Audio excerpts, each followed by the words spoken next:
Good evening, everyone. My name is, or good afternoon even. The day is running ahead of me. My name is Darren Jones. I'm one of the vice chairs of PRASEG, which I'm sure you all know is the Parliamentary Renewable and Sustainable Energy Group. And I'm also the chairman of the Business, Energy and Industrial Strategy Committee here in the House of Commons. And I'm delighted today to be facilitating this important conversation on the net zero energy infrastructure priorities that our country faces over the coming months and years ahead. And we have two fantastic experts with us today who I'm sure will be able to answer all of the questions that I and some of my fellow parliamentarians have. And if we have time, we will come to questions from those of you watching as well via the Q&A box. And our witnesses, just to briefly introduce them before they can speak for themselves, is Sir John Armitt, who's the chairman of the National Infrastructure Commission. And I think the title of his role gives away why he's with us today. And Alistair Phillips-Davies, who's the CEO of SSE, which is an important energy company here in the UK. And so we'd be delighted to hear his view from the perspective of industry as well. Before we get going, I've been asked just to open with a few minutes of remarks on the topic of net zero infrastructure in my capacity as chair of the Select Committee. And for those of you that perhaps like to watch these issues continuously from home, you may have been watching my committee session this morning with the Secretary of State, Alex Sharma. And if you were watching that, you would have seen that this issue came up because of its prominence and importance for us here in Westminster. And we know that in responding to the COVID pandemic, the government is going to want to bring forward significant spending, fiscal stimulus, and to trying to recover from the economic costs of our lockdown, but also to stimulate economic growth into the future. And I've been very clear in my view that every single penny that's being spent on that fiscal stimulus, whether it's in infrastructure or people, and we're obviously focusing on infrastructure today, but skills may come up too, has to show how we're transitioning to our net zero target. Because whilst we've made good progress as a country in the past, the Committee on Climate Change's progress report some weeks ago showed that we're starting to fall behind a little, and we didn't make as much progress in the last year as we ought to have done in terms of key policy milestones. And we're very proud in the UK of our record in the past, and I know, and the Secretary of State said this morning, that we kind of want to maintain that status, both for our own purposes in the UK, but as we co-preside over COP26, when we will be asking countries around the world next December to be as ambitious as we wish to be in making this net zero transition. I know everybody is kind of looking for a landing date on the on the energy white paper. We did push the Secretary of State on that this morning. He said the autumn, which I think is fairly defined between summer recess and the start of winter. But in government speak, you never quite know when autumn ends and winter begins, but we know it's coming soon. So we look forward to seeing that. And we also raised a whole host of other issues, such as the heat and building strategy, the net zero review, and the Secretary of State did kind of give a hint that there'd be a new net zero delivery plan soon, the National Infrastructure Strategy and the Transport Decarbonisation Plan. So there's lots of activity on these issues, and I know that they are of interest to all of you. And so I'm very much looking forward to the contributions from our speakers today and the Q&A that we have ahead of us. So if I could begin perhaps with Sir John, you have the floor for about 5 minutes, I'm told. You can fill that if you wish or go less. It's entirely up to you. Okay, Chairman. Well, thank you very much. So as the National Infrastructure Commission, we produced back in 2018 a National Infrastructure Assessment looking 25 to 30 years ahead. And that was at the time premised on a 80% reduction in carbon by 2050. Subsequently, of course, we've had the net zero objective. And so we went back and looked at what we'd recommended to see, well, does that make any difference to our recommendations? And in summary, it doesn't. All it means is that we've got to move a bit faster and we've got to put in more effort if we're going to get to zero. But our principles don't change. Those principles focused in terms of saying that we thought our electricity system would be based largely on renewables by 2050. And we felt that for the time being, all the government needed to do was order one more nuclear power station before 2025, in addition to Hinkley, and said that by 2025 we would hopefully be in a better position to say whether that one should be maybe 2 or 3, or whether in fact essentially where technology had got us to in terms of storage and other technologies which would support the greater reliance on renewables, perhaps to as much as 90% renewables by 2050. And we believe that that would cost no more than actually having one which was perhaps only 75% renewables and 25% nuclear. Picking up on your point on the Energy White Paper, we've been promised, of course, a national infrastructure strategy as a consequence of our assessment. And indeed, I think energy is the one issue which has probably delayed that national infrastructure strategy more than anything else. And so, like you, we are anxiously awaiting what is described as the autumn and possibly the autumn budget to produce that infrastructure strategy. We in other areas, we focused very much on the benefit of electric vehicles, and we said that we felt that by 2030 we should have an infrastructure charging strategy in place, which would ensure that, in fact, people could buy an electric car safe in the knowledge there was good infrastructure in place. And we are encouraged that the government is giving some help to that. Frankly, I think it's probably still not joined up enough with industry in making sure that that infrastructure charging network is going to be in place sufficiently quickly to get the market moving on electric vehicles. But 100% of sales should be EVs by 2030, we believe. Encouraged by the announcements by government yesterday in terms of improving the energy efficiency of homes. It was a core recommendation of ours. We in fact said that by this year, the program should have started, which would lead to 21,000 measures being put in place per week, essentially in public and local authority and housing association type housing, because that would be a lot easier than actually trying to persuade private owners to improve their properties. So it's interesting what's been announced in the last 24 hours, which is more encouragement, in fact, to private owners with grants and so on. And this 50 million, which has been allocated by government to a trial program on public housing. But certainly that is energy efficiency in homes, we would argue, is an early win. And of course, it is one which could help get the economy moving because it's highly labor intensive, but it doesn't have all the challenges of major infrastructure projects. Elsewhere, the big challenge is going to be heat, and what do we do to get away from carbon-based materials for heat? That we've argued to government means we have to be in a position to make a decision as to whether hydrogen is viable in the near future, and certainly we said by 2023 we should be in that position. And so we recommended to government that it invested with the private sector in large-scale pilot projects in carbon capture storage associated with hydrogen production, and also with heat pumps, because it was either going to be one or the other, or it was going to be all heat pumps, or maybe all hydrogen, or a mixture of the two. But at the moment, we don't have that large-scale confidence in the production of hydrogen, whether it's through carbon capture, whether it's through taking it out of methane, or whether it's through electrolysis, probably methane, but other people are pushing for electrolysis. Doesn't really matter. What is important is that we can get to the mid-2020s with a clear direction. And if we don't, then I don't think zero carbon by 2050 is going to be a tenable opportunity, because dealing with heat is going to be so central and important to decarbonisation. So those were our main recommendations. As I say, renewables, getting to 50% renewables by 2030 as a target, probably having a system which is fundamentally based on renewables, primarily offshore wind.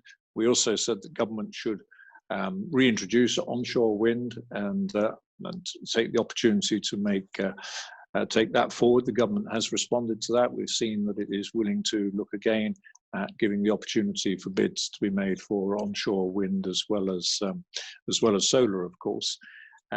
Storage is going to be one of the key issues around that, and smarter networks are going to be necessary. And so investment in distribution networks is going to be a central part of being able to operate a smart network largely based on renewables. And I think the nuclear decision is a fundamental one facing government at the moment, because at the moment, from what we've seen recently, it is not possible to get another nuclear power station in addition to Hinkley off the ground. Because there is not a commercial understanding between government and the private sector investors as to how that would be paid for, how the risks would be shared. So that is another key issue of government policy which has to be resolved. Government has to make a decision as to how it's going to finance with the private sector and share the risk with the private sector nuclear. Otherwise, nuclear will not be part of the mix. And so it becomes an academic discussion. So I'll stop at that point. Well, thank you, Sir John, for that. And I certainly echo your views that the decarbonising puzzle has many bits to it, including energy efficiency, heat networks, and then decarbonising heat, and thinking about how we heat our homes. And I agree, it was welcome to see the policy proposals brought forward on energy efficiency yesterday, but we do need to make a move on the other aspects around expanding heat network rollout and thinking about decarbonising of heat. I wonder if I could just come back to you very briefly before I hand over to Alistair on the question of nuclear. I mean, your proposals were that we needed one more nuclear, but there's a lot of discussion, including in the Ofgem announcements today, around flexible management of kind of intermittent generation from renewables on the network. And obviously nuclear power stations provide big chug loads of kind of base load capacity. If we're able to kind of make our grid smart enough and deal with storage and flexible distribution and management properly, do we really need another nuclear power station? Is it an either or question? No, I think it's a good question. And the reason we, in fact, in 2018 said, look, in addition to Hinkley, we would recognise the validity of ordering one more, which got us into hot water, frankly, with BEIS, who felt that we were being anti-nuclear, but because they still believe that they need to build half a dozen more. We said, well, you shouldn't need to build half a dozen more, really, if by 2025 we can have that confidence in smart distribution networks, we can have the confidence that the storage systems are developing to a point where we don't need to build more nuclear. So for us, one was, if you like, a sort of, well, if you're worried about this, then okay, order one more. But by 2025, we may well get to the point where we say we don't need any more than one more. So one more for us was a sort of compromise, if you like, whilst hopefully by 2025, we got to that position of saying, yep, we will be able to manage on a much smarter system, which doesn't need to be reliant on nuclear to any great degree. And just correct me if I'm wrong here, but Hinkley Point C was funded entirely privately on the basis that it would flow through into the strike price and consumer bills. But the discussion recently has been about the ability for government to borrow to build nuclear. So presumably, if the decision to build a second nuclear power plant went ahead, that would be done through public borrowing, and that's a lot of money. Well, not necessarily. The argument that's been going on between Treasury and BEIS is whether or not it can go on the RAB. Right. So EDF have said, well, we could get our cost of financing down significantly if we were allowed, like the Thames Tideway project, to borrow on the regulated asset base and treat it in that way. Now, the Treasury are not, as far as I'm aware, Treasury certainly have not been enthused by that. And there's been a sort of a debate going on for some months now, I think, as to whether that is an option. I mean, the other alternative would be, and I've argued this in the past, I said, look, a simple way to do this would be just of government to build nuclear power stations and then sell them when they finish them to the private sector to operate, and government bears the risk on the construction. That would be a simple way out. I mean, Hinkley is a shared risk in the sense that, well, the opportunity for Hinkley is that they know what their revenue stream is going to be. That's guaranteed at a minimum of £92. So that's how they've covered off their risk there. But of course, costs have already increased on Hinkley. And Sizewell is now being talked about as being 20 billion. And I think our concern about Hinkley is that despite all the promises, if you like, or hope that you get from the nuclear lobby, is that when you look at the track record, it is not good at getting costs down in the way that we've seen costs come down on renewables. Well, thank you for that. And on that note, could we hand over to Alistair, please, from SSE, for you to provide some of your thoughts for today? Great. Thanks very much, Darren. And we're grateful for the opportunity to speak today. We appreciate the role that PRASEG plays supporting the renewable and sustainability industry in Parliament. And it's also, from our perspective, it's great to see climate change climbing back to the top of the agenda of so many parliamentarians. This group, I think, has a very important role to play in years to come. And we'd also like to call out our thanks to Sir John for the work of the NIC. We strongly support the Commission and what they've said around investment in renewable-led energy systems and upgrades to network infrastructure. And I'm sure we're both looking forward to the government's national infrastructure strategy later this year, which will hopefully build on Sir John's recommendations. Just quickly on SSE, for those who don't know us well, we're a UK-listed FTSE 50 company focused on building low-carbon infrastructure. We aim to be a responsible and sustainable partner for government in delivering net zero and a green recovery. I think there are lots of companies that have talked about this, but we'd like to think that we're putting our money where our mouth is at the moment. We recently announced plans to invest £7.5 billion over the next 5 years in low-carbon infrastructure, principally in the UK and Ireland. We've also just recently announced a Seagreen wind farm, which is Scotland's largest offshore wind farm. It's £2.9 billion. We're looking forward to, with our partner Equinor, getting to financial close on Dogger Bank later this year, and that will be the world's largest offshore wind farm. And we also, or we're certainly until this morning anyway, we have plans to invest billions of pounds in the electricity network up and down the country, and particularly in Scotland. Although it seems that Ofgem have gone back to the days of austerity with their latest missive. So it'd be interesting to try and marry up their rhetoric with some of the appendices of those documents when we finally get to see them. So all of that is good. However, for us, we'd like to do more. I think we'd like to see the right signals and the right policy mechanisms, which obviously get driven by government and by Parliament and the Base Select Committee. We believe that low carbon investments are something of a no-brainer. They can create skilled jobs in regions and throughout the UK, while also meeting climate change goals. And I think that's important, and they can also be largely funded with private money, therefore reducing the burden on public finances. We as a company, and I suspect as a wider industry, have a pipeline of projects with access to finance. The commitment's there, and as we said, we've just reached financial close on Seagreen, which is a £2.9 billion project in the UK. We've got others that are ready to go. Many of these projects, I think, can make an impact very quickly in terms of jobs, and we can also deliver renewables. I think one of the interesting things about that is then how we build resilient supply chains out of the back of all of these projects, and particularly in the UK, with the way in which we structured auctions, going for the lowest cost doesn't always create as many jobs as many people would like to see within the UK, and it's certainly something that we would like to go back to look at, how we build more resilient and more local supply chains.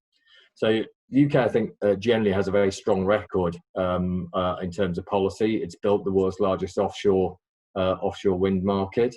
I think we've got a possibility to build, a really interesting, globally significant carbon capture and storage market as well, and we can be one of the first to do that. So that'll be interesting.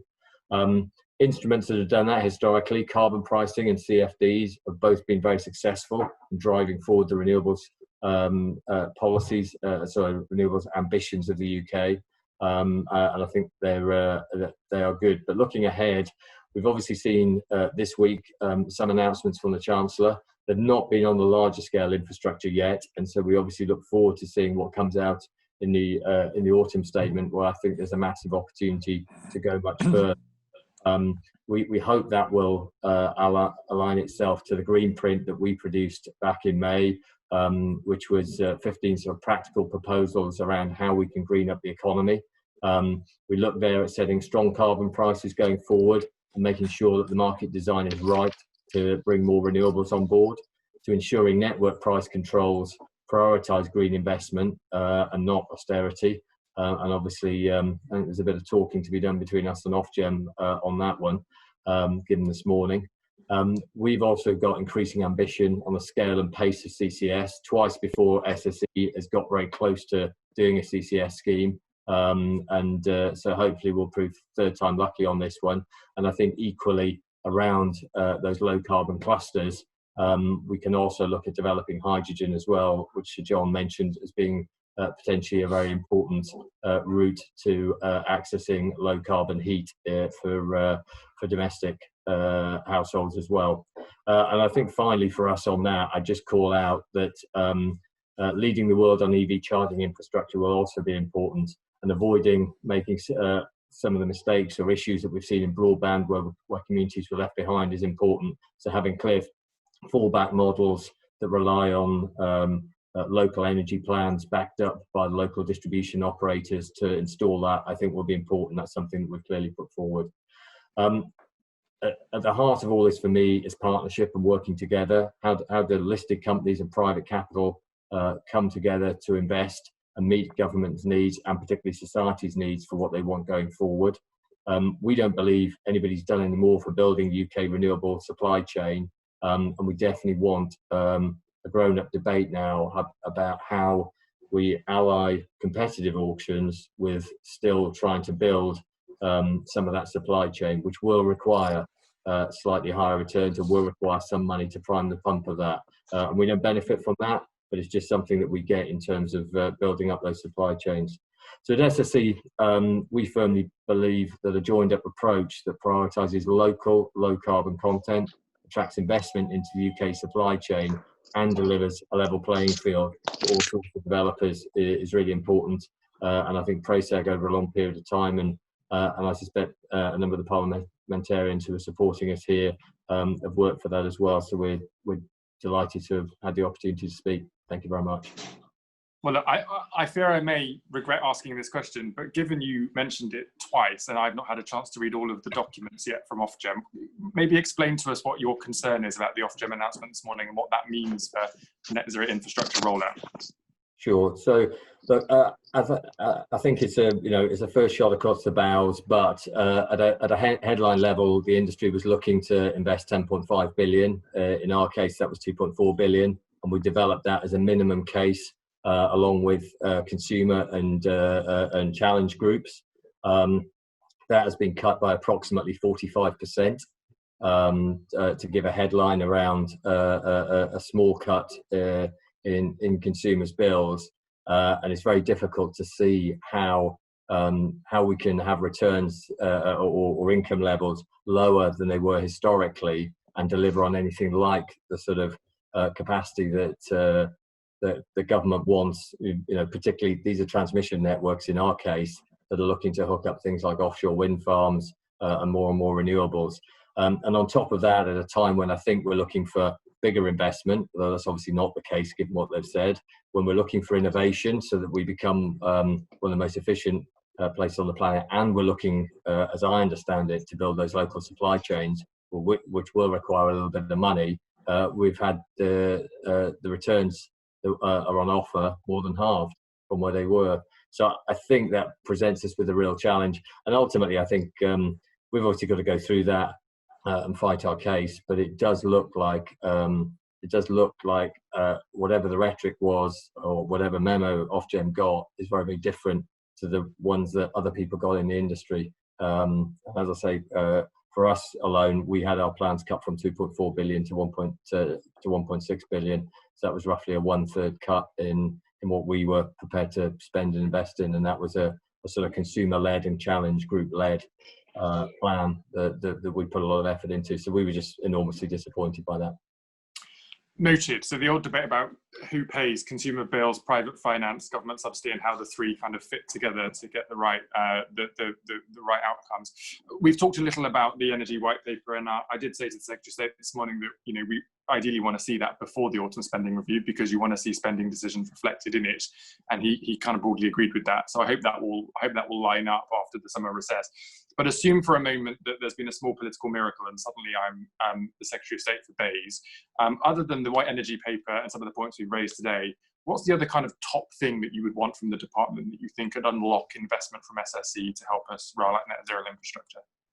I think one of the critical ones that goes across everything would be carbon pricing. So a clear carbon price that goes forward and probably ultimately targets whatever the price costs to sequestrate carbon from the atmosphere as a price going forward to 2040. I think that would be the key piece. But if you go through the green print, the policy and carbon price would be top of it is one. I think networks, we can do so much more on networks, and those jobs are everywhere throughout the UK. They're not just in the big population centres, and they will enable us to get to the much more offshore.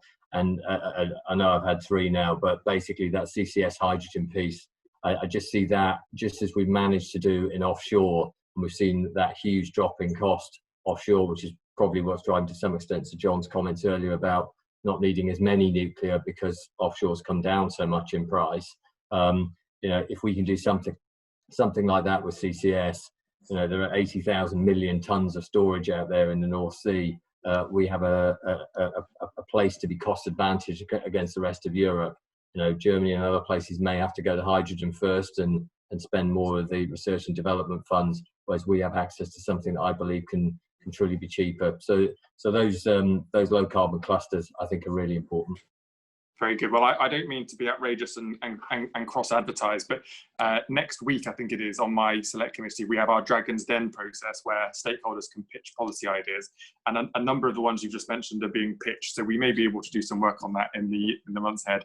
Right, we're going to open up now to Q&A, but before we do, I'm going to hand over to our chairman, the honourable member for Hitchin and Harpenden, Bima Falami, to share his response to what's been heard today. Thanks very much, Darren. Really appreciate that.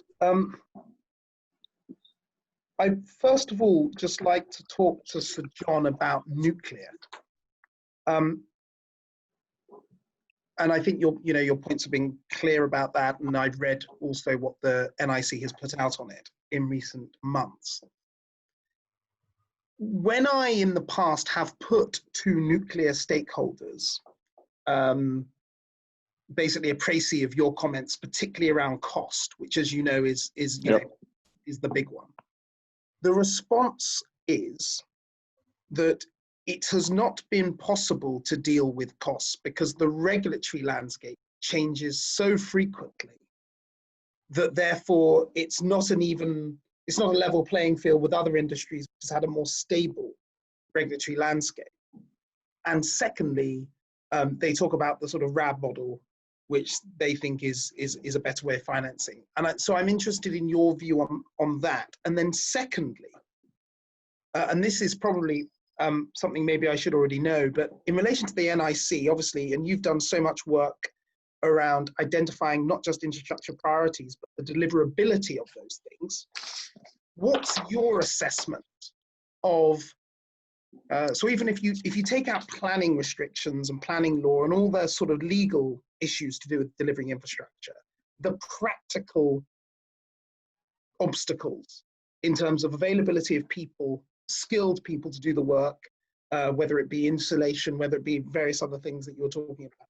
What's your assessment of that at a very practical level as well? Because there is concern, I know, on Conservative benches, not about the government's intention on these things, just on how fast it can actually be delivered. So I'm interested in your views on those two issues, nuclear and then the deliverability. Okay. On nuclear, I mean, yes, clearly the regulatory landscape probably gets tighter all the time, but that applies to probably everyone. I mean, I was involved in Sizewell B, and the cost of that went up at the early stages because all of a sudden, what the power station had to be designed for was changed. And so it was the nuclear inspectorate decided that they wanted it to be designed to withstand both an earthquake and a 747 crashing into the power station at the same time. And so that changed the design fundamentally of the foundations and of the enveloping infrastructure for the core of the power station. I had a meeting with EDF only a couple of weeks ago, and I mean, they of course will say, well, we're going to make it identical, and so they were not to me presenting the regulatory framework as a problem at all. They were saying that they were going to make it as identical as they possibly could at Sizewell to what they were building at Hinckley. The RAB model, I mean, they in terms of getting down the cost by repetition, the most they said they thought they could achieve was 15%. And it was actually the RAB and the financing model where they saw the biggest opportunity to reduce the, if you like, the contracts for difference price at the end of the day by getting down the finance. They saw more opportunity actually in the financing costs than they did in the actual build cost of the power station. And at the end of our discussion, I said to them, well, look, your problem lies with government. I'm not arguing with you about what you can and cannot do, because if you can't finance, this is an academic debate. So until you've reached the basis of financing these things with government, then frankly, this is academic. There will be no more nuclear power stations. And Simone, the CEO of EDF, laughed and he said, "Yep, you're right, John." In terms of the wider question about labour resources for infrastructure,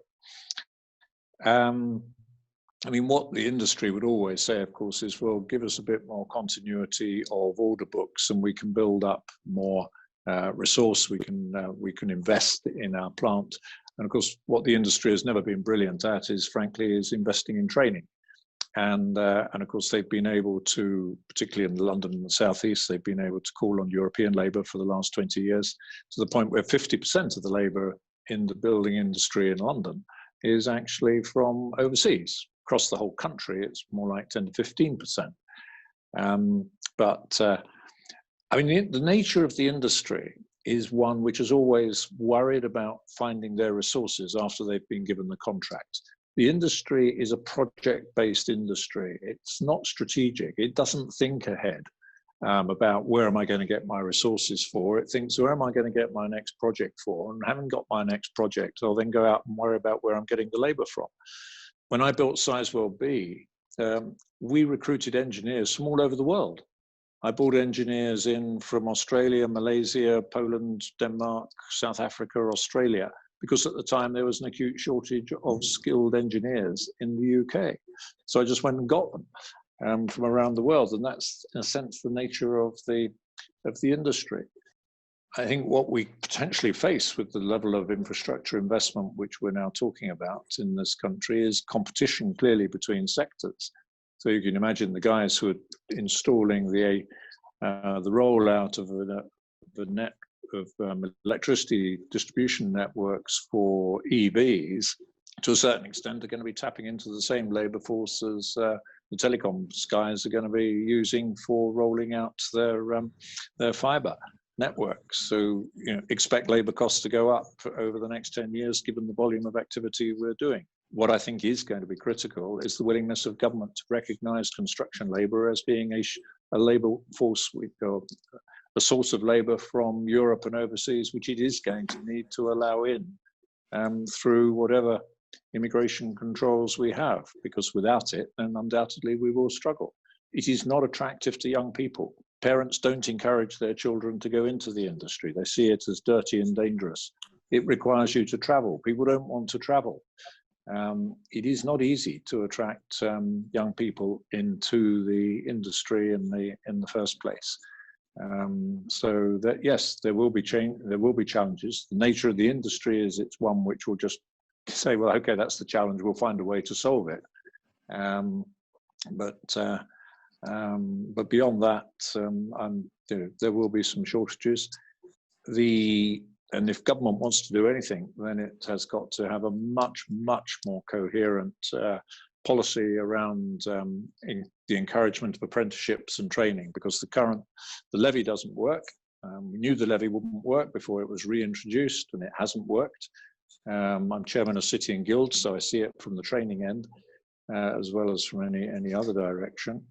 And yesterday's announcements won't work either, because the sums of money are just not going to be significant enough to actually cause an employer to say, yeah, I'll take somebody else on and get a £2,000 subsidy for doing it. Okay, very comprehensive answer. Thank you. Bim, thank you so much. So we now have two other parliamentary colleagues on the line. I don't know if you call Zoom a line, maybe the platform or whatever, but anyway, ignore me. We will go first, based on the order on my screen, to Duncan Baker. Duncan. Thank you very much. It's great to join the call, if we say. I want to talk about wind, and wind is something that's particularly important, I think, not only to our national infrastructure, as we've talked about this morning, but also it's been one of the fastest growing renewable sources.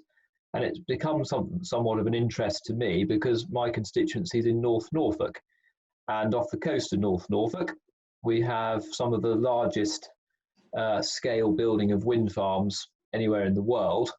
And although that is absolutely fantastic, what it has meant is that in terms of the national infrastructure problem, the actual way we are connecting into the grid is rather piecemeal and not particularly environmentally friendly in the system that we currently have. So a contingent of MPs from Broadland, myself and Mid-Norfolk have all had really quite good discussions with the Minister to say, look, actually, we've come so far now that isn't it about time we looked at a different way of connecting this national infrastructure? And actually, from where we were in 2015, where in effect nobody was interested, we're now in a situation where actively we are encouraged to go off and talk to Ofgem, to go and talk to the National Grid and go and talk to the government about working out a system of being able to do this in a better way.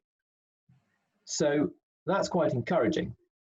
Like everything in life, the more you scratch at it, you discover there are things that you didn't know beforehand. And the actual, when people talk about having an offshore ring main as this magic bullet which will solve all problems that relate to connecting offshore wind farms into the grid, what you then discover actually is an enormous problem. There is an awful lot to get over. You've got to engage with Ofgem and National Grid. You've got primary legislation to change. Offshore ring mains are not common in the world. The technology is very much not necessarily out there. You have to have engineering assessments of the actual feasibility, the tendering for who would actually be able to build something of magnitude, and let alone whether it is actually the right thing to do when all said and done, because this kind of infrastructure hasn't been tried before. So really the question is what is the appetite? And I guess this is Sir John about, and probably others as well, is what is the appetite to actually solve this problem? Because in my view, it's our biggest success story, the offshore wind market. The cost has come down phenomenally. It is clearly an area, I think, that we will predicted to end up with nearly 60% of all our renewable energy will be wind powered in the next 10 years. So it's really, is there the huge appetite to solve this problem? And if you had the answer to it right now, then you'd probably be doing rather well. So I don't think anybody has the answer quite yet. But yes, are we going to be able to solve this issue? Well, I'm sure Alistair will have some views on this. But I mean, the last discussion I had on this was with the Crown Estate, who of course own the seabed, and their head of offshore wind. And he felt very strongly about the points that you're just making, and was arguing strongly that there needed to be a sense, a seabed spatial plan, which looked at all the different fields, looked at the best ways, as you say, that with some sort of ring main, they're joined up, and we got our landfall as efficient as possible, so that we didn't run into what at the moment is holding up some of these offshore wind projects, which is a debate about well, what's the landfall structure going to look like? They are pretty big, some of these things, and you know, why can't we have one instead of 6? Those sort of debates. I mean, there has to be an appetite for that, and that appetite has to come, I would argue, with some leadership in the first place, possibly from government, and some legislation which enables and Ofgem will have to get involved. And it will require Ofgem to actually recognise that this requires investment, which is going to have to be paid for at the end of the day by the consumer, as the consumer at the end of the day pays for everything. And I don't think anybody doubts that we can find a technical solution. I mean, the how bit, the procurement and the contractors. I mean, frankly, that's the easy bit. The more difficult part is this front-end policy issue and the front-end issues around getting the operators to work together, which Ofgem should be able to drive, and to be able to get a more integrated and holistic plan as to how we're going to deal with this. I mean, you're quite right to identify it as a major challenge. And the appetite, I'm sure, is there to address it, but it requires leadership. Do you want me to say something as well? Yeah, please. Yeah. Okay. So I think there are some technical challenges. The UK doesn't have huge numbers of HVDC or high voltage direct current cables, and we don't have any multi-node ones either. I think, as a matter of fact, I think outside of China, there's only maybe 1 or 2 on the planet. But we are subject to Ofgem approving 1 or 2 things. We'll build the UK and I think Europe's first multi-node HVDC connection up in the north of Scotland, which will link the Caithness Murray link into Shetland, basically, and that'll get done over the next few years, hopefully. And we've committed the funds to that if people approve it. So there are technically some challenges with these things, but I think Sir John is right. Ultimately, we will be able to solve them.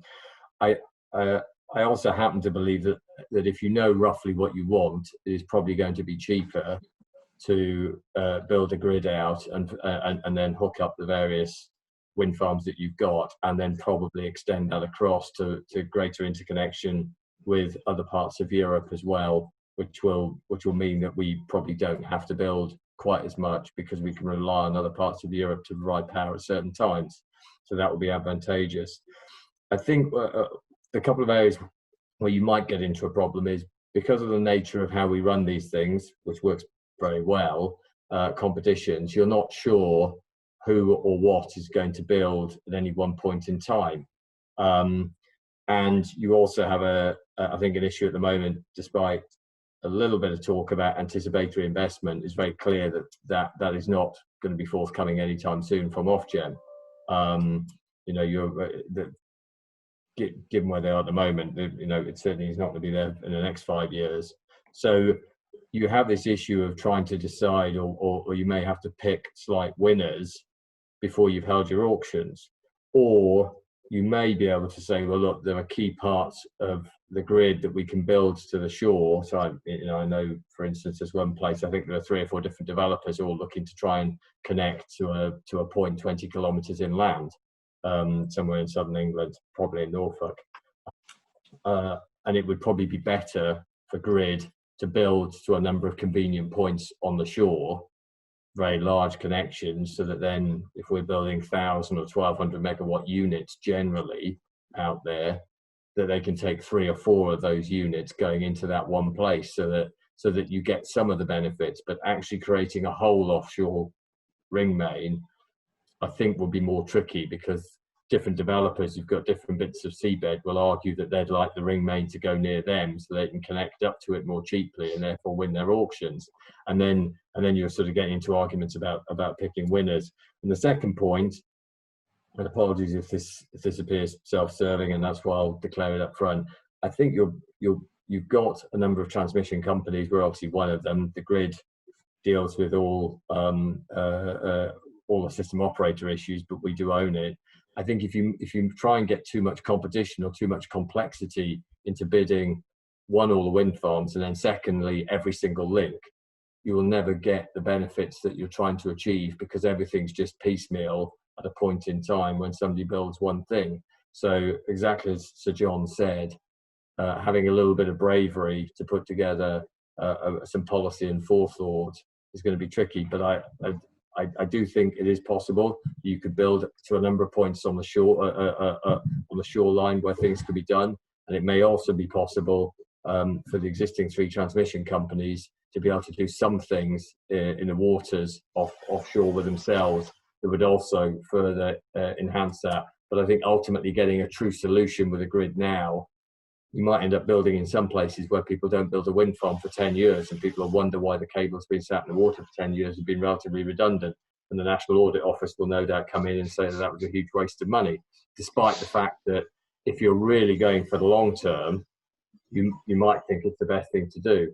And therein lies, I think, my final point, which is how do you balance the shorter term nature and the longer term nature of what you're trying to achieve.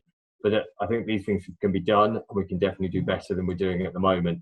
But people have to be careful about getting too hung up on competition that then makes things very, very complex. And there is therefore a need for some form of central planning. But I think Sir John is able to do that for us, or he knows people who are anyway. Well, thanks so much. I'm conscious of time, so I'm going to bring in Alan Brown, and then I'm going to try and fit in some of the questions we've got on the Q&A. So Alan, is there anything you wanted to ask or raise with our guests? It's been fascinating. Alistair, I agree wholeheartedly with the comments you made about the need to increase the UK supply chain when we're making all this investment in renewables. Now, obviously, the government argue about state aid. I've suggested they could modify the CFD process. Is it easy enough to modify the CFD process and comply with state aid rules? And also, just quickly, carbon capture and storage. At this morning's BEES session, one of the BEES officials was saying that, or confirmed, that comes to carbon capture and storage, the Treasury's plans to have one cluster operational by mid-2020s, and another cluster will follow to operation by 2030s, which is at odds with the Committee on Climate Change saying that you need to have multiple clusters operational by the mid-2020s. And I think Sir John's nodding his head there. That's the view of the National Infrastructure Commission. Yeah. So is the government lacking ambition with carbon capture and storage? And how critical is it that they show more ambition sooner rather than later? Yeah, I mean, if I can respond to that, Alan, I agree. I mean, I've been saying this to BEIS officials. You know, I've described this as sort of our man on the moon stuff. Infrastructure takes a lot longer to do, and so to do what we're trying to do by 2050 is, you know, it's going to have to be comparable in terms of national effort with what the Americans did in 10 years. And if we don't actually get ourselves to a point where we can make some of these really significant decisions and then subsequent investments by the mid-2020s, then we won't get to zero carbon. I don't think, you know, at times people just understand how long these things take to roll out and to develop, to invest, and particularly it takes a lot longer today than it did in the 1960s when we put down the national grid network for the network for natural gas.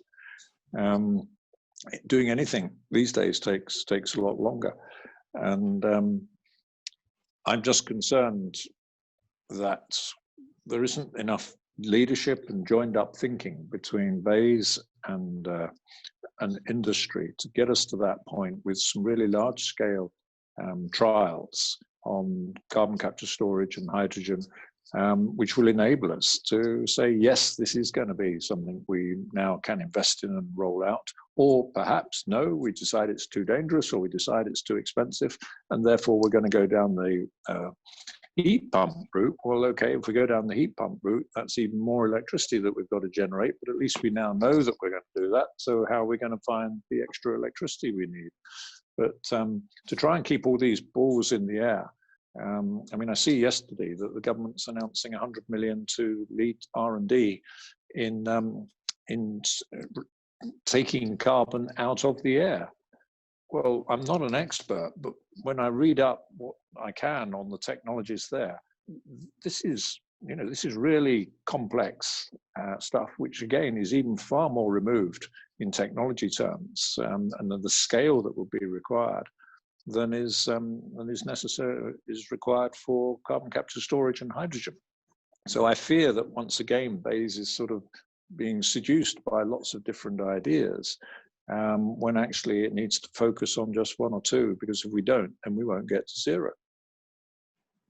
Thanks for that. And I know Alan, as one of our energy experts on the BEIS committee, will be very keen for us to look at that over the months ahead, and I'm sure we'll be finding some time to do so. Right, we've got a couple of minutes to just look to discuss some questions that come in on the Q&A.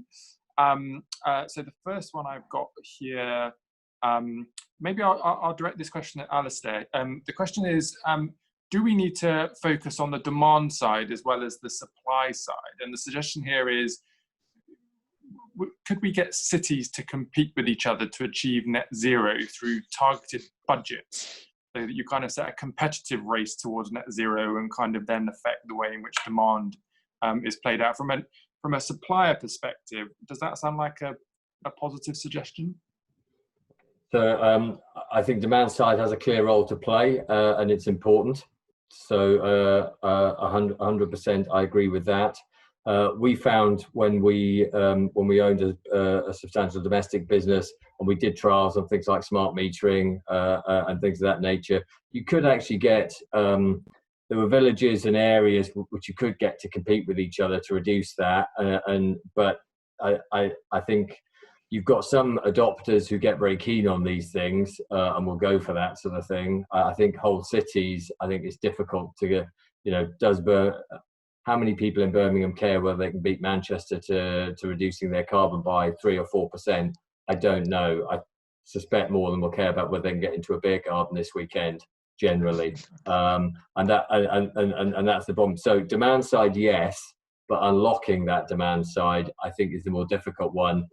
I'm not sure that competition thing, although it was seen to work in some small trials that we did back in the day, I think we probably need to find other ways or other incentives for getting people to do that. But certainly, whether it went far enough or not, I'll not comment on politically. But what Rishi Sunak announced around trying to get more insulation in and try better building standards would be one of them. Probably outlawing gas boilers at some stage, unless there's a clear path to getting more hydrogen in the system. There are things that we can do to try and reduce demand, and that's got to be important as well.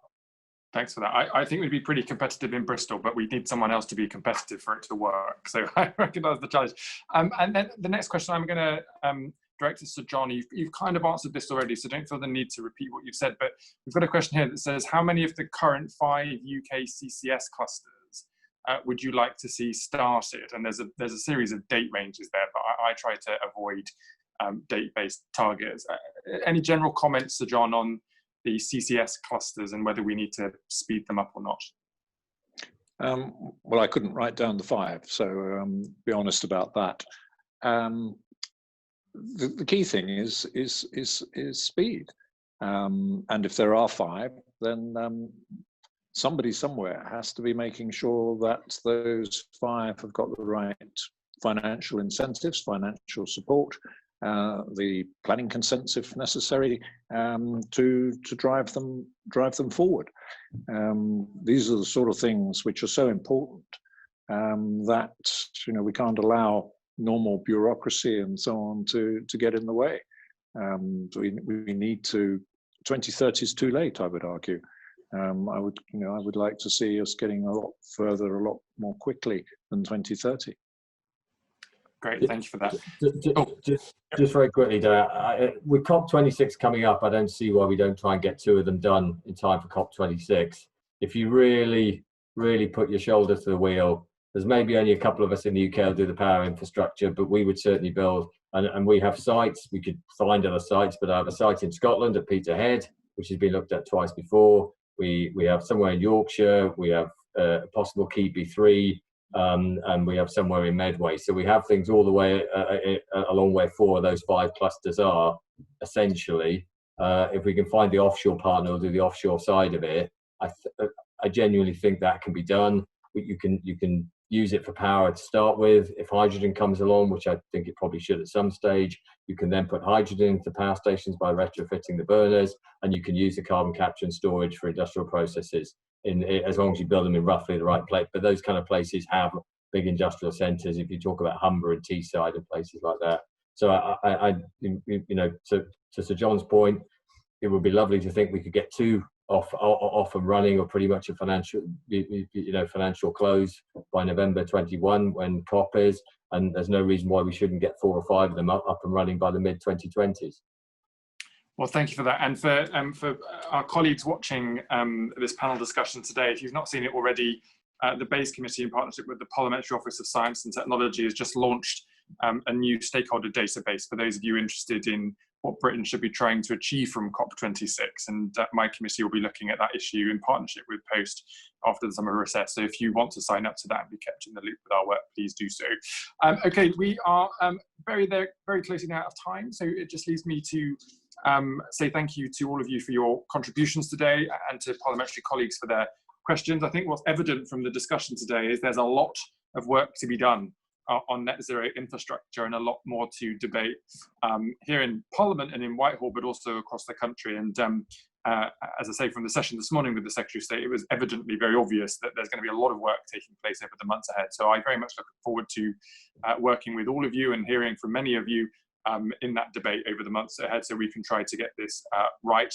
And finally, just a thank you to the Secretariat at PRASEG and for the APPG for organising yet another very useful and interesting discussion on this important topic. And I look forward to seeing some of you again soon. Thanks so much for now. Thank you. Thank you. Take care, everyone. Thanks.